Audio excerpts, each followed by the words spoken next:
And good evening, everyone. ESS, Empire State Sports, proudly presents the Wise Guy Sports Talk Show. Your host tonight, Joey Riom, Dave Bartlett, and myself, Pete Goselaw. And our special guest is David Steele, Heuvelton Central School Athletic Director and Coach. Welcome to the program, David. Thanks for having me. Uh, I'm I'm going to turn it over to from 180 to another to start off, but I know we're going to be talking some baseball, which is right up my alley. So we'll knock it around. But this is your show, David. Do whatever you want to do, say whatever you want. But I'll turn it over to Joey to get going. Okay. All right, Mr. Steele. I know Pete loves baseball a lot, so I'm going to save the baseball stuff for him and Dave. But we can talk some AD stuff. When I get the ADs on, whatever you've heard, and let the North Country know what try to let them know what's going on, and I'll let you say anything that you've possibly heard as to what's coming up in the fall or in anything at all. Possibilities of school, possibilities of sports. So I'll let you say what you've heard, and we'll go from there. Well, I think the biggest thing is that we're just trying to stay optimistic that that we're going to be back in school and we're going to have a season, and I feel horrible for the kids because they got to have the biggest cabin fever of them all as far as wanting to get back out there and do something. I think one of the biggest driving forces sometimes getting kids in school is athletics. Besides some of the other features such as band and art and things like that. I mean, those are the things that make kids excited about coming to school. And as far as what I've heard, all I know is same as you, Joy, is that there's a committee put together and, looking at what it's going to look like come fall. What are we going to have for sports? What's going to be outlined? But I'm hearing different things that some of the club sports might start up by the end of June. If that's not telling us something's better to come for high school kids, I would think that's something that we can look forward to. As I was mentioning earlier, if you can cram a bunch of people on a subway in New York and open that up, I think you could be able to offer a lot of opportunities. But we have to be vigilant. There's still a virus there. There's still we don't know how it's going to impact us, things like that. But I'll leave that up to the scientists, health professions. Well, and I keep saying I've said it on more than one show. With my son going to SUNY Cortland, I'm going to need to hear that SUNY college campuses are open. And as soon as I hear that, I would feel really optimistic about schools and sports at that point. I know we've got private colleges making their plans. I saw Clarkson has made their plans for when they're coming back. But as far as I've known, Toby has not heard a thing yet from SUNY Cortland. Until I hear SUNY schools, that kind of gives me the idea of what Governor Cuomo and the state is thinking when it comes to the high schools. Right, correct. I mean, I have two children right now in college, and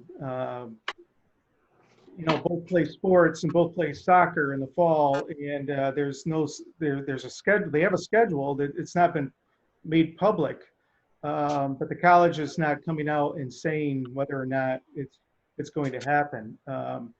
We've already been putting in paperwork for them as far as getting them prepared for their physical and so on, and NCAA requirements so that they're ready to go come August.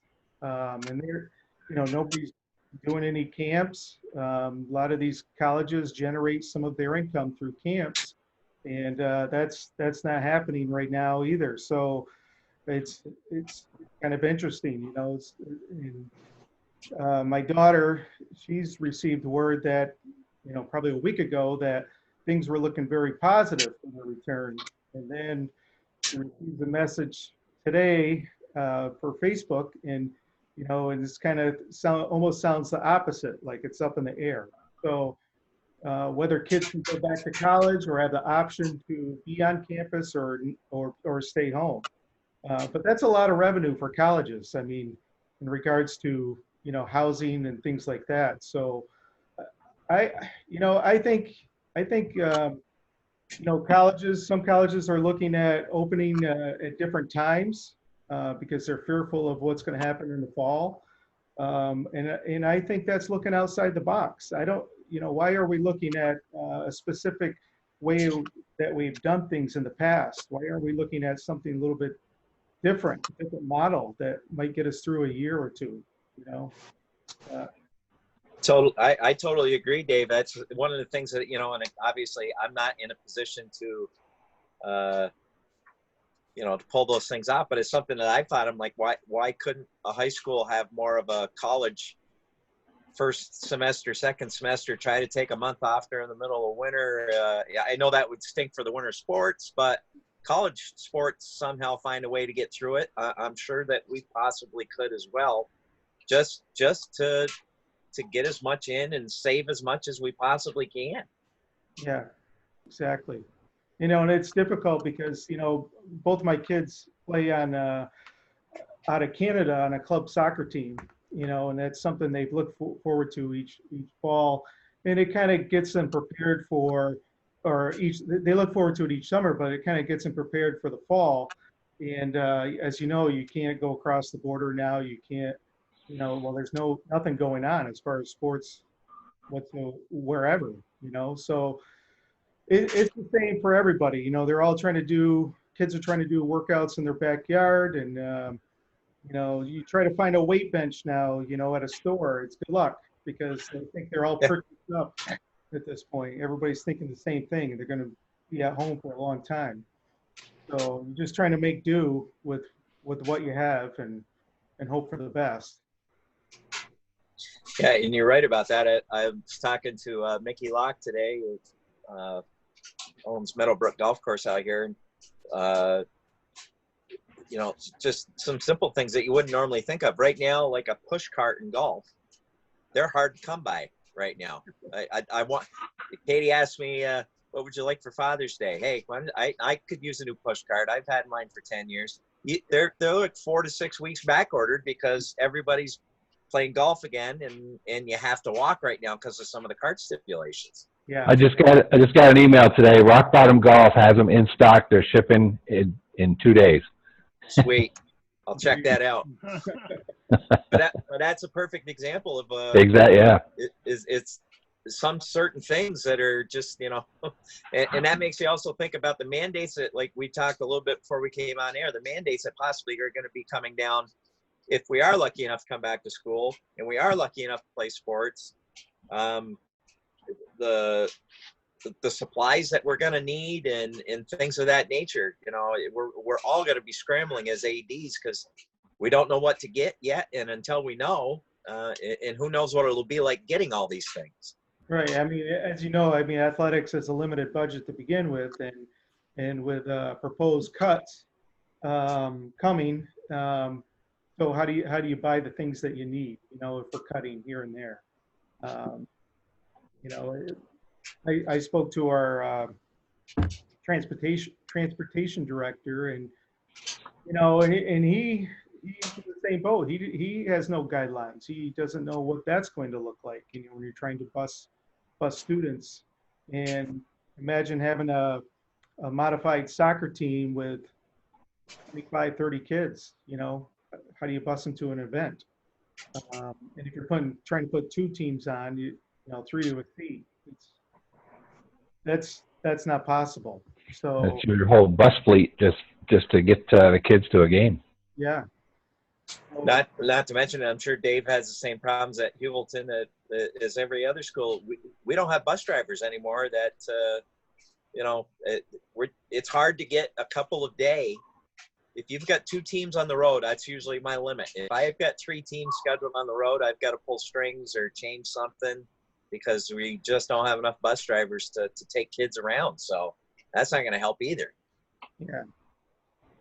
So there's a lot of working parts to this whole thing, and without much direction as far as with all these different phases, it seems like to me that before we actually can make a decision of what we're going to do, we're going to be into July, and school's going to start right around the corner. So, it seems like we got to put something in place fairly soon to try to make a plan. I think people want hope, and they want to believe and they want to be positive about things. And if we can give people some direction as far as just something that's out there. Yes, we're moving forward. Things do look positive. Just some type of message like that. That would be helpful.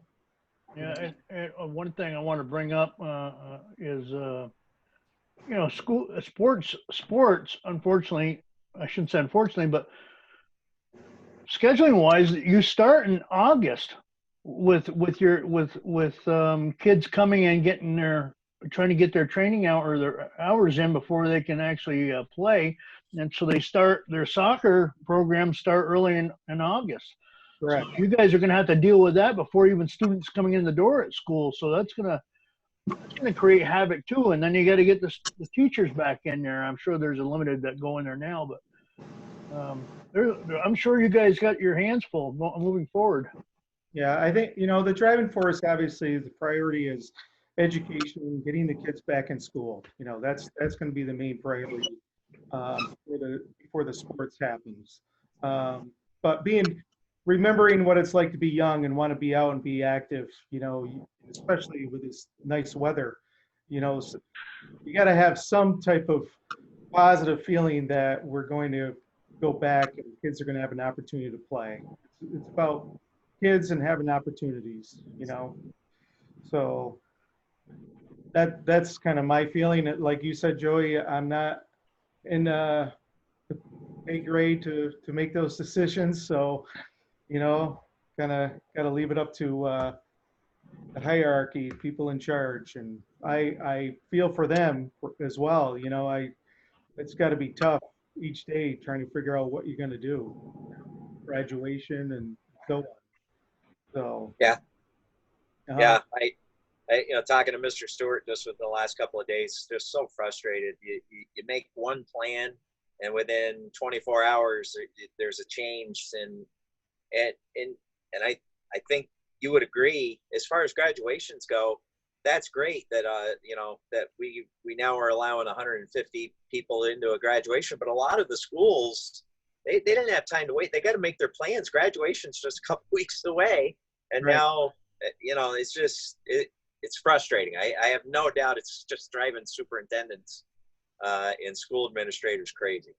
Yeah, and for an athletic director, we're doing our basketball schedules way ahead of time. People always ask, are you doing your basketball schedules in the spring? Yeah, you got to prepare for the next 2 seasons, ahead of time, and you already pretty much have your fall schedule done prior to that, because otherwise, games are going to be gobbled up, and you're not going to be able to fill your schedule. You're going to be looking for games while the season's going on, and that's not a good thing, So. Something we were talking about earlier, with the pull carts for golf. I'm a avid Facebook marketplace kind of guy. I'm looking for stuff all the time to buy and sell and stuff for myself. And it's funny you mentioned something about golf carts. They're going like hotcakes just to pull behind. They're on there for less than 2 hours, and people are buying these things. On to another topic we were talking about off air before we started here, was the different kinds of contact sports that we have to prepare for in the future. And we mentioned stuff with sports with protective gear versus non-protective gear. My brother, who lives in Boston, has 2 boys that are on travel leagues for hockey. They just started yesterday, traveling hockey leagues for on the ice time. So, and you guys, as far as ADs, obviously are going to have a lot of headaches moving forward. But we were discussing that those using protective garb versus none are actually going to be easier to implement versus the ones that don't. I mean, if you guys can talk a little bit more about that, so everybody can get an understanding. Well, I think with hockey, and I love to watch hockey. You're in I don't know much about the virus. Like I said, I'm not a scientist, and I understand it doesn't do well with heat, and you're in a cold environment. But with hockey, you have so much protective layer of gear. I think the only area that you need to be concerned about there, I would think, would be in the locker room or on the bench, because I remember when my son played hockey, he played a staff hockey for a while for Potsdam, the youth league, and he had a water bottle. They have the little spout on them, and he brought it to practice. Every kid was using that water bottle, squirting it in their mouth. So hockey. I think they still do that today. A lot of the kids will just squirt it into their mouth through the cage. I remember growing up at Salmon River. Dave and I can attest to this. They brought 4 water bottles out. There's 15 players. Yeah. We're all drink. Every kid nowadays usually brings their own, but back then we were all swapping spit. I mean. That's why we have such a great immune system compared to everybody else. It must be. Yeah. Yeah. We didn't think twice about that. No. No. Squirt water in their mouth. Then you always had that one guy to put his mouth right on it, just drink from the bottle. Yeah, I think the contact sports. I mean, like you said, they already have protective gear on and things like that. Sports like soccer. I mean, it's outdoors, there's a lot of space. Baseball, I have no idea why the Major League Baseball is having such a problem with trying to play games.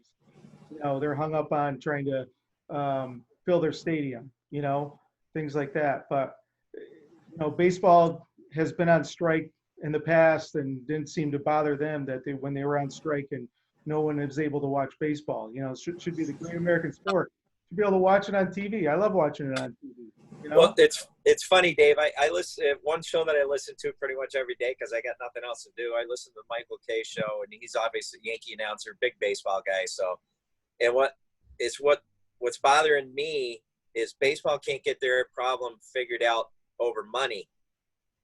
They have mentioned the protocols and mandates that they are going to follow if they come back, and the players have agreed to it. But it's money that can't get them to come back. But I've listened to what the manager may not even be sitting in the dugout. He may be sitting above the dugout in the stands, spaced out, because social distancing is going to be a major problem for a 25-man team with 6-7 coaches and trainers. They're not all going to be in the dugout. I mean, and to think of those things, I mean, until I see these sports come back and start getting played, that's when I'll start to have a little more hope for us in high school. Can they steal signs from up in the stands better than they get them over? Probably. Yeah. Sorry, David, I didn't want to step on you there. No, I just said I've been watching. I think it's Korean baseball, on ESPN, and it's not the best baseball to watch, but it's fun. It's something to watch. They've had teddy bears in the stands and things like that to take the place of, filling up the seats or whatever. How many times can you watch the Yankees play a 2019 game against the Orioles? It's been on every night. Yeah. There's a lot of good past baseball games. We should be watching something better. Yeah. So. Again, hopefully, again, that if people are looking for hope, then we need to see the team sports. I know golf is coming back this weekend with no fans, but golf is a totally different. I mean, you're talking 2, 3, 4 people in a group. Right. They can space themselves out. Until I see the team sports, once I see that, I'll start to believe. But right now it's just, if baseball could be the front runner, and yet they're squabbling over money. Right. So. Yeah, I mean, watching Holy Moly is not the best entertainment.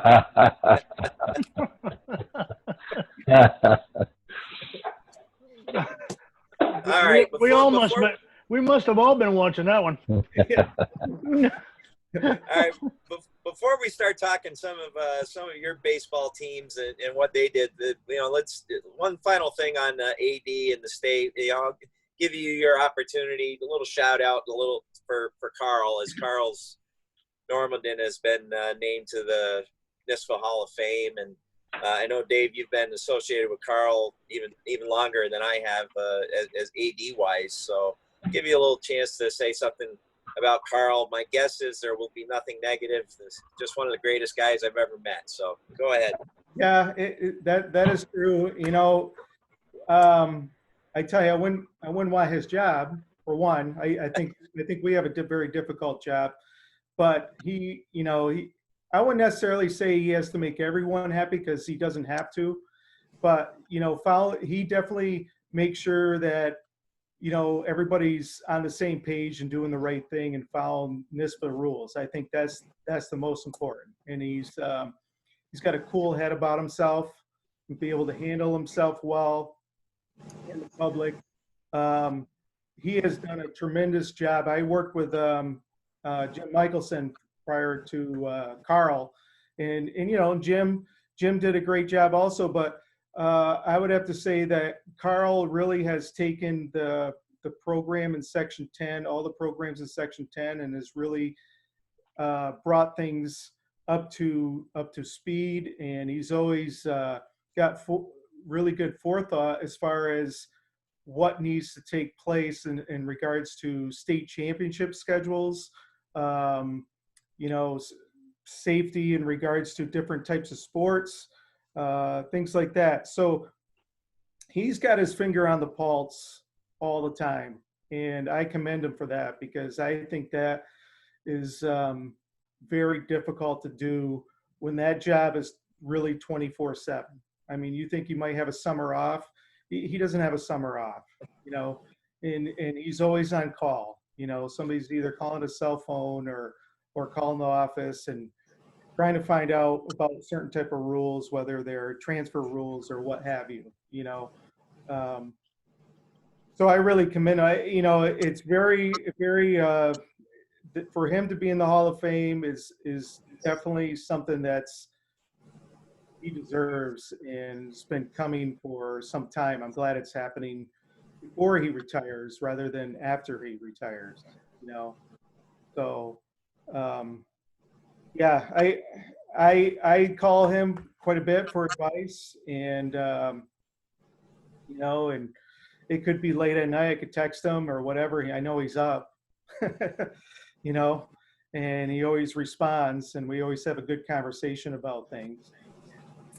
Even if he doesn't agree with you, that he always has a good explanation of why it is the direction that we're going, doing something. So we've had a good working relationship with Heuvelton and myself and prior athletic directors such as Stephanie Putney in the past, with Carl. So I'm going to miss him when the day comes that he has to retire. It's going to be a hard set of shoes to fill, for sure.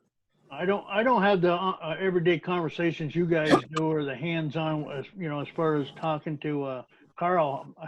I've only had to deal with Carl a couple of times during broadcast season. Usually it's during playoff time, when we try to set up a basketball game, and he's very accommodating and willing to give you the shirt off his back if he can help you out anyway. So that's all I know about Carl. Besides, we've interviewed him twice.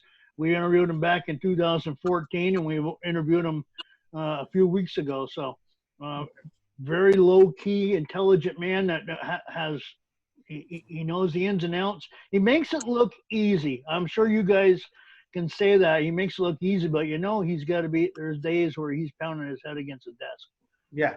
Well, I think anybody that can make things look easy and stay out of the forefront and be in the background, so to speak, is a really good leader and a good manager. I don't know if you remember, there was a grocery store. It's still there in Norfolk. Al Smith's. in there. Mm-hmm. Yep. I knew Al Smith personally, went to school with a couple of his kids. And I remember having a conversation when I was in high school with Al Smith. And his advice to me was that, if you're a good manager, a good leader when you are doing the same things as the other people that are working there, not afraid to do that. And also you don't take credit all the time. You're kind of in the background, and what if it's operating really well, then it's because of what you've done, but you don't need to be in the forefront. So that's how I feel about Carl in that regards. What you see is because of what he has done and what he has put in motion. Yeah, hard work. Yeah. Yeah, and I'm sure he's got a schedule in front of him and says, like, today I got to start this for then. I'm sure you guys are the same thing, but as a coordinator for the whole section, I cannot imagine the stuff that he goes through, let alone, you local ADs have enough to deal with.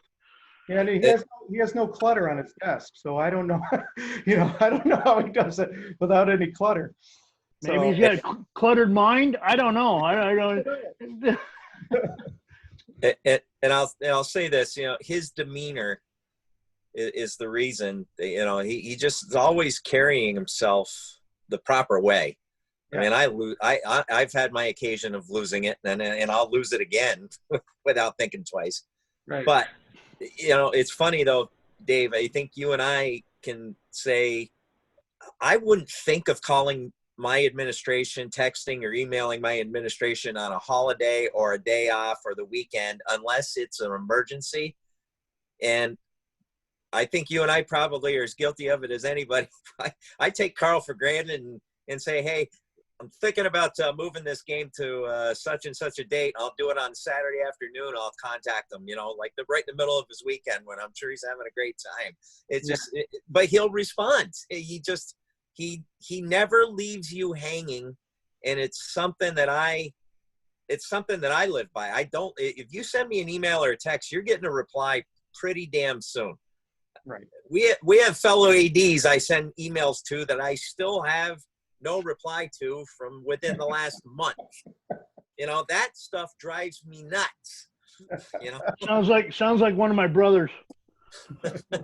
But Carl, I could text Carl on a Sunday night at 6:00 and I'm going to get a reply at 6:05 or fairly soon. It's just the way he is. He realizes, and you're right, Dave, you said it. He has a 24/7 job.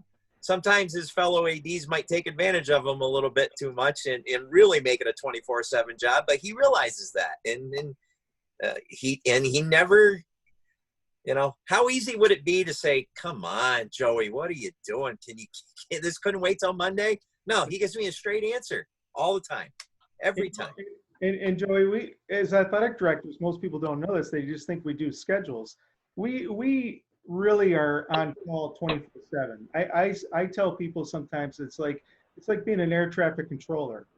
You're constantly moving things and constantly, communicating with people and doing things, and it's nonstop. I could tell you a story one time when I was driving through the city of Ogdensburg, and somebody must have recognized my truck, and I was headed to a function for my kids, and they followed me all the way through the city, through every traffic light. I didn't even know they were behind me. Pulled into the parking lot. I got out, and they wanted to have a conversation with me. And it wasn't nothing bad, but it couldn't wait the next day. It had to happen right there. And all I had to do with athletics. I'm like, you got to be kidding me, So, but you just realize that, it's part of the job, really, in some cases. So. I agree. And so that would lead into the next thing, because obviously AD, that's going to happen. It can also happen as a coach. And I think we were talking, Pete and I was talking, I know that, how many times have you taken Heuvelton to the Final Four in baseball? Well, I helped coach with John DeHanica was the varsity coach, and I was coaching at we didn't have a JV team. I was coaching at the modified level. And so I went twice with him as like an assistant. But me personally, we've taken our team to the Final Four twice.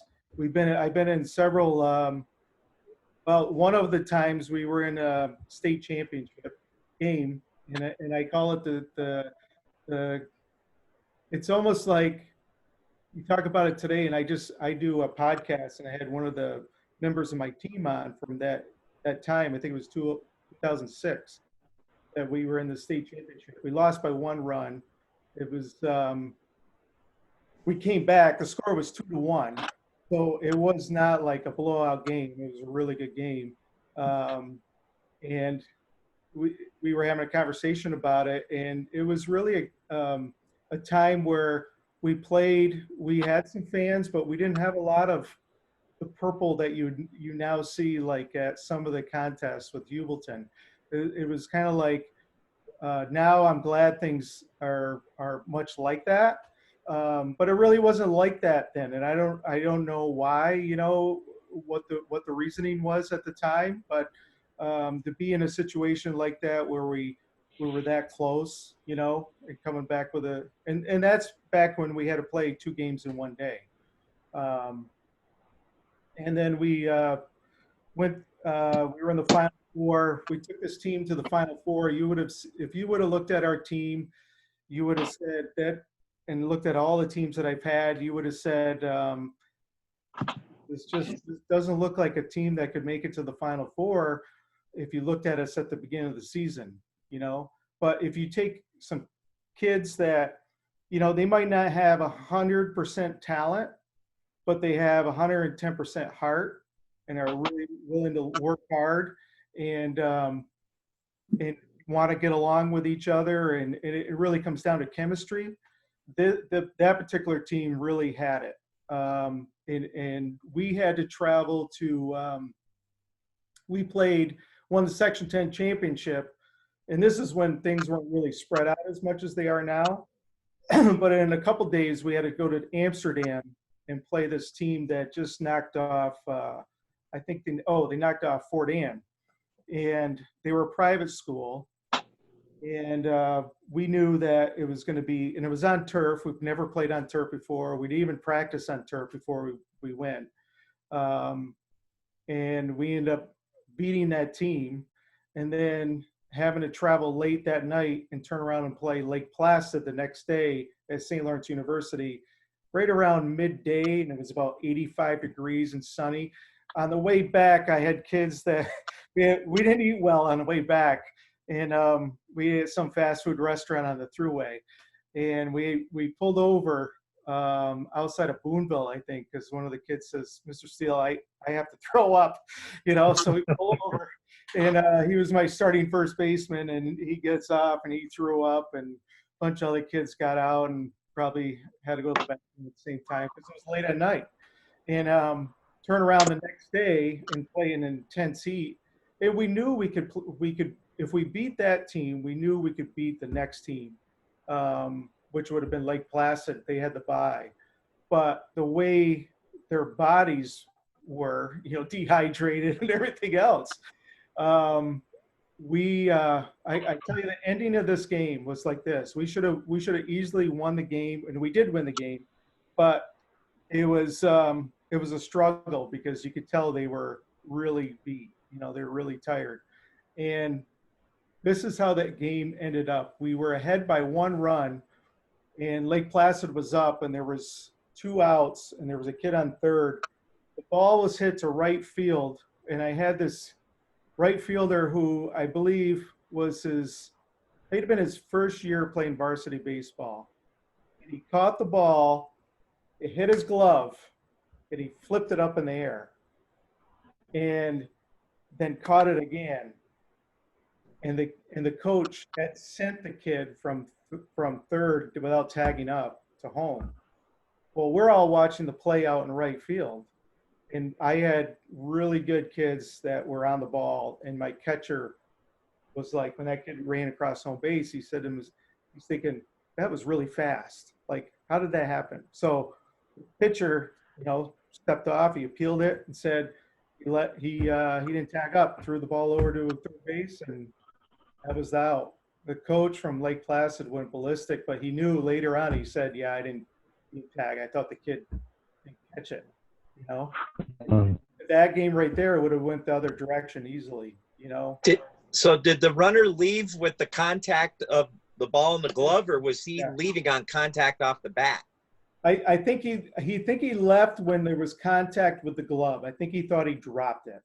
But the tag up rule is as soon as it makes contact with the glove, you have to catch it, or you have to tag up. You have to go back, and you need to go back and tag up because the glove is the contact.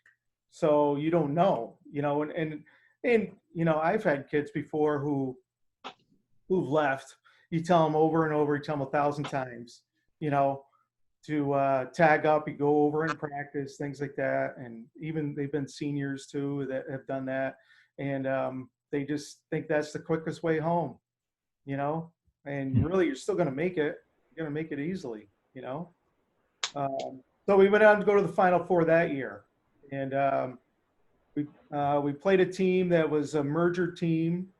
I think it was composite. Well, I can't remember the team, but there were two teams that came together, and both teams had been in the Final Four before. They just had really low numbers, and they weren't able to establish a full team on their own. So now you have these two teams coming together. We still did fairly well. We lost by a couple runs, but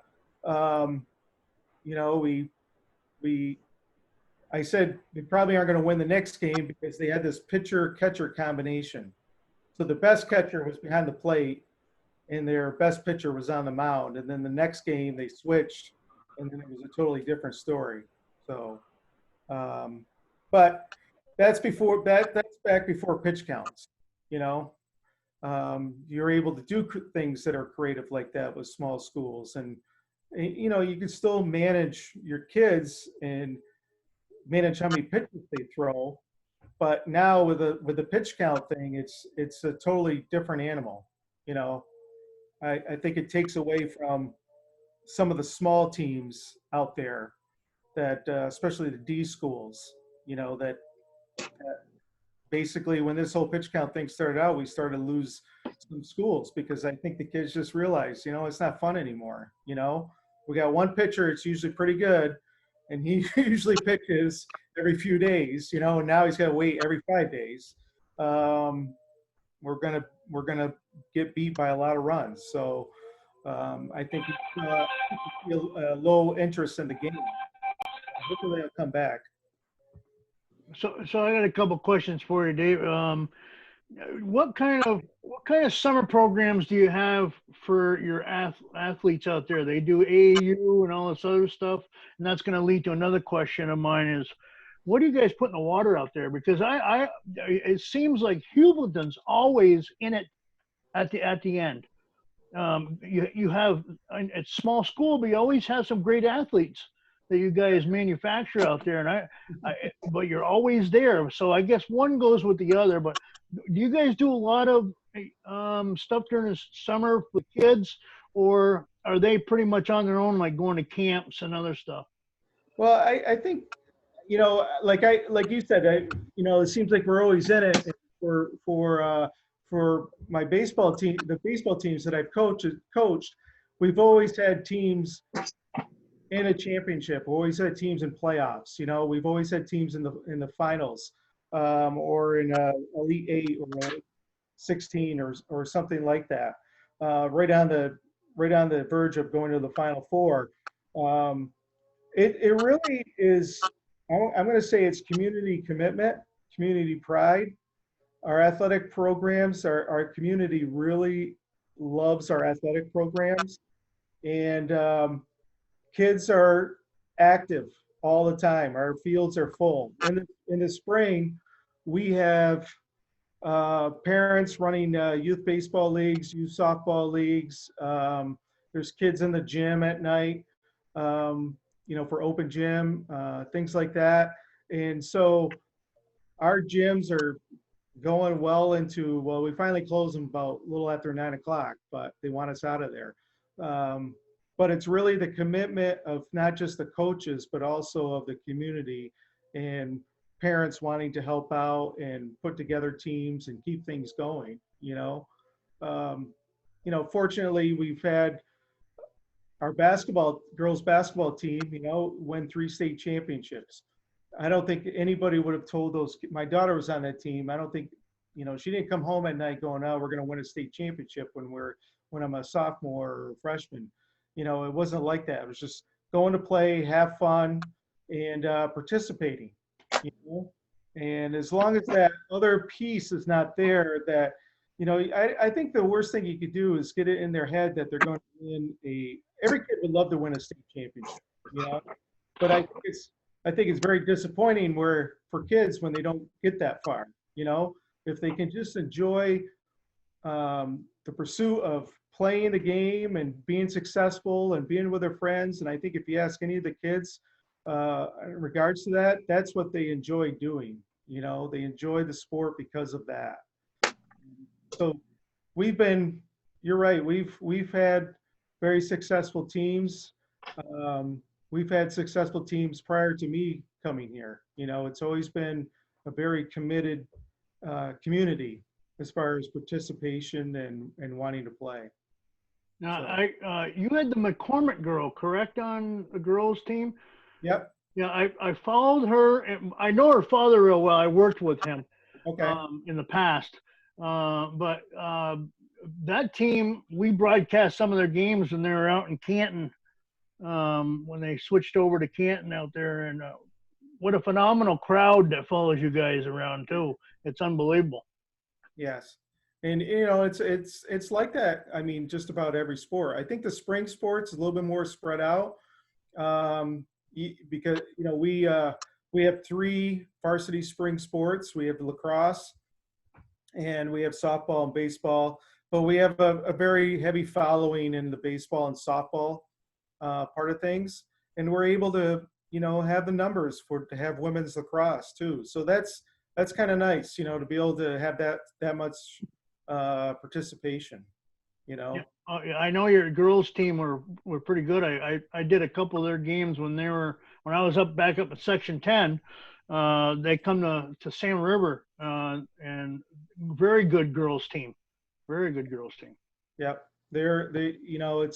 We get in the gym in the winter with both teams. So actually all 3 teams, and kids show up and they work on their skills and and it pays off, So I think there's a lot of teams that are trying to do the same type of thing where they're playing now in the summer, and because they know that the league's going to be competitive come spring, and we got kids playing now like all the time, for basketball, we got, kids going to tournaments. They are playing on the other teams, when we're not playing, they'll play on there's a girls team, there's a boys team that they tend to put together for travel.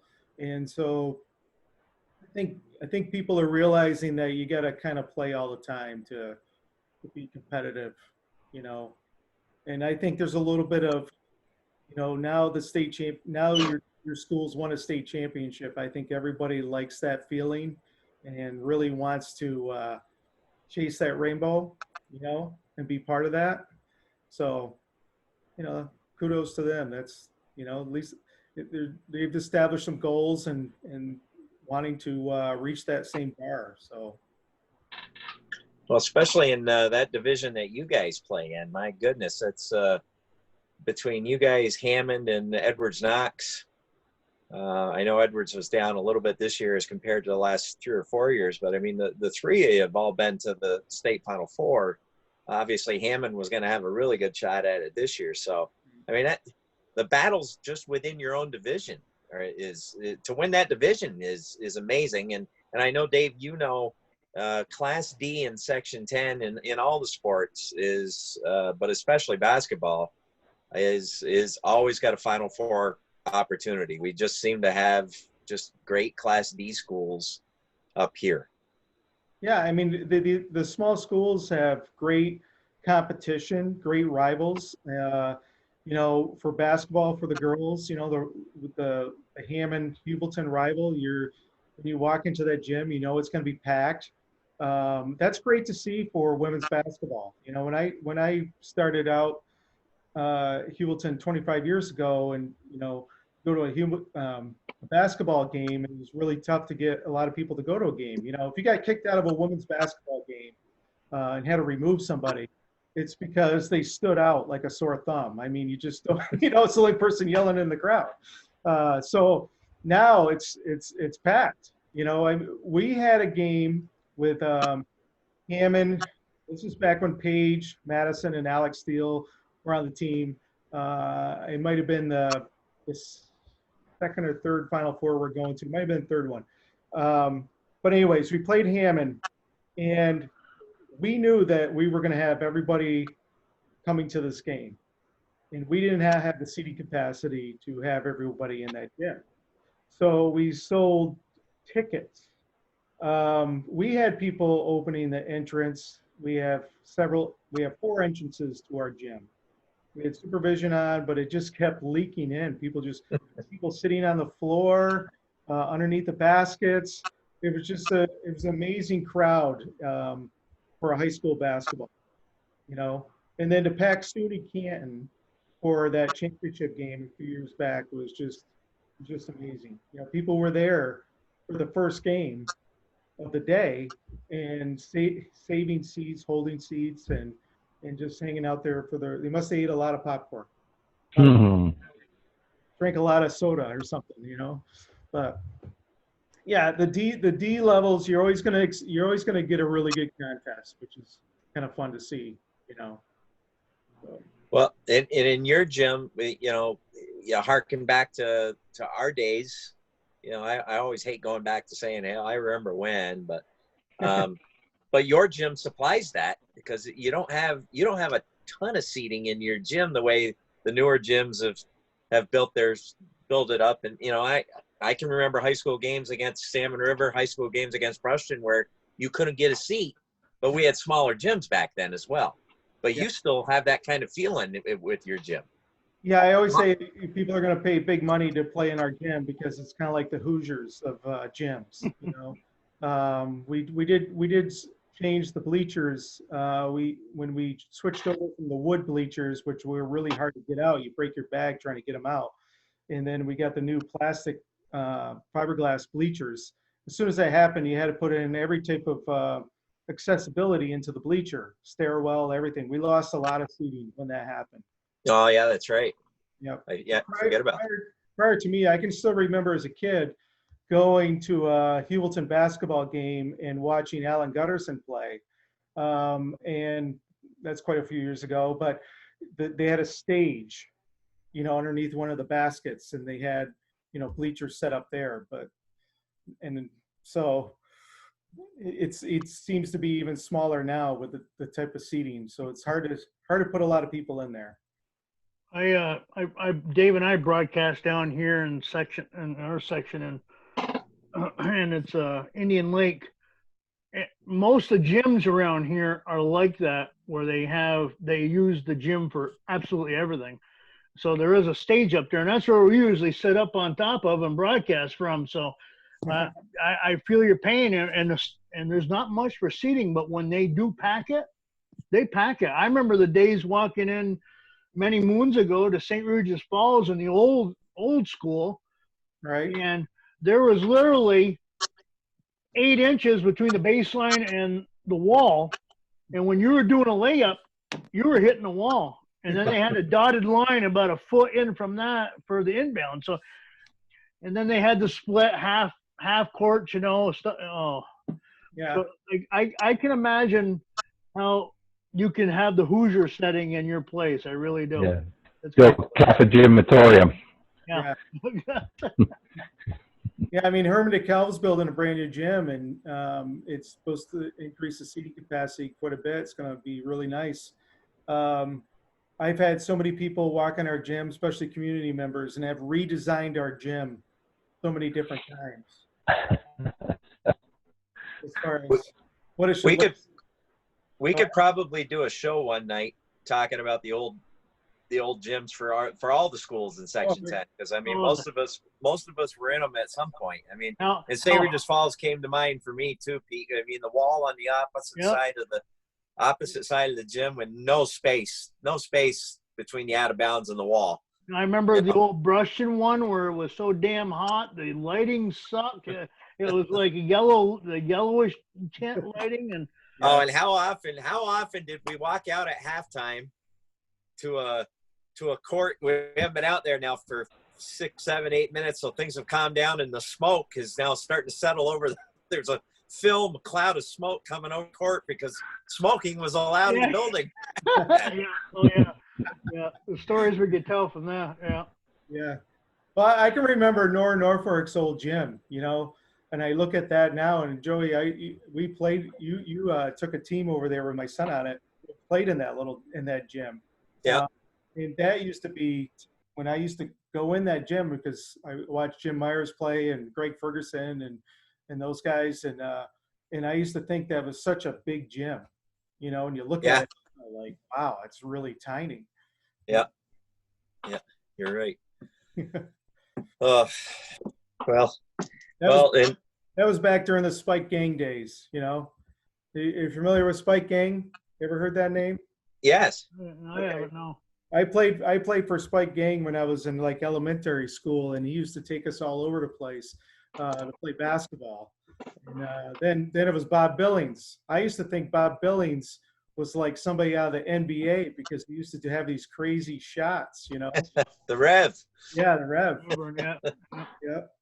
So I'll tell you this fun story to tell you. Back when I played basketball at Norwood, we had our coach Bob McKenna. You ever know Bob McKenna?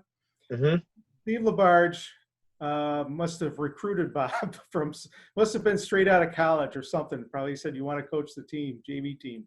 And that's what I was on. But that summer, we were going to go to a basketball camp, Tobyhanna, which I think Jerry Harahan was part of. And so we met at Norwood School, and there was 2 cars. One was Bob McKenna's car.